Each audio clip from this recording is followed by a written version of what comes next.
Hi, I'm Dr. Jackson Crawford. I'm a specialist in the Old Norse language, currently teaching at the University of California, Berkeley, previously at UCLA, and as of August 2017, happy to be returning home to the Rockies to teach at the University of Colorado Boulder. I'm back today answering another question from a Patreon supporter. Adam Smith asks, where does the postposed article in the Scandinavian languages come from? Is this original to the Germanic languages? This is something that the Scandinavian languages innovated. Well, a little bit of background information for those who might not have studied these languages. In West Germanic languages like English and German, the article, the word the, is a separate word that comes before the noun. So for instance, in English we say the staff, the mountain, the chickadee. But in Scandinavian languages, the word the is a suffix attached to the noun. So for instance, in Norwegian, this is a stav, and the staff would be staven. So the added at the end makes it the staff. Mountain is fjell, so the mountain is fjella. Fjella. That suffix makes it the word the. And there are not chickadees in Europe, but there is something similar called a tit in English. In Norwegian, that's mice, and so misa, that would be the tit or chickadee. Notice that each one of those has a different ending because they're three different genders. Staff is masculine, staven. Mountain is neuter, fjella. And tit or chickadee is feminine, so maisa. So that is one characteristic, is that the article actually varies depending on gender. It does in German today as well, and in Old English it also depended on gender. So for instance, in Old English, sestav, but Seoberg is feminine, the mountain. And let me think of a neuter thing that I'm looking at right now in Old English.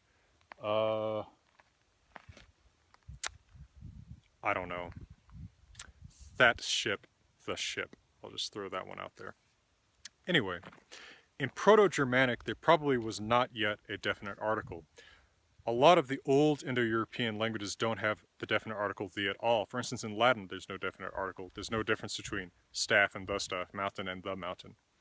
But if you look at the Romance languages today, you'll notice that they also develop an article, mostly from an old Latin word for that, ile.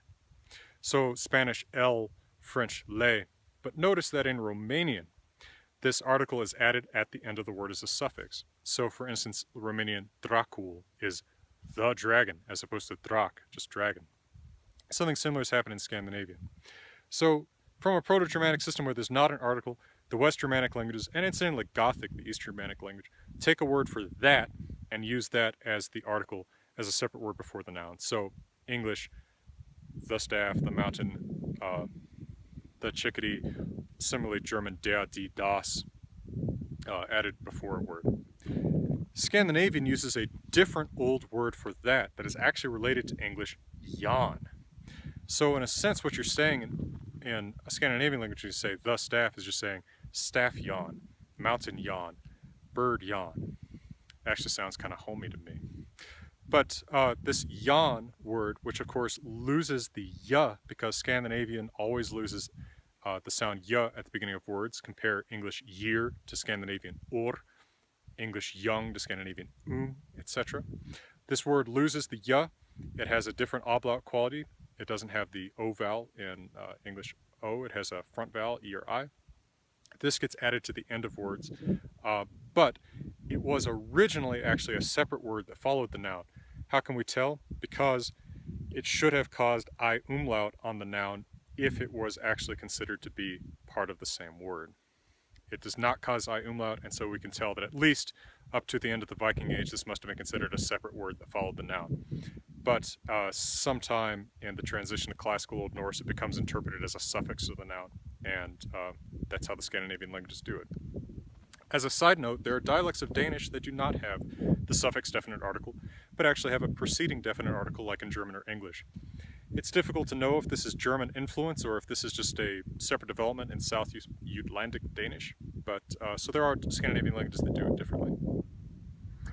Well, thank you for your interest and questions, and for the wilderness of the American West, I'm wishing you all the best.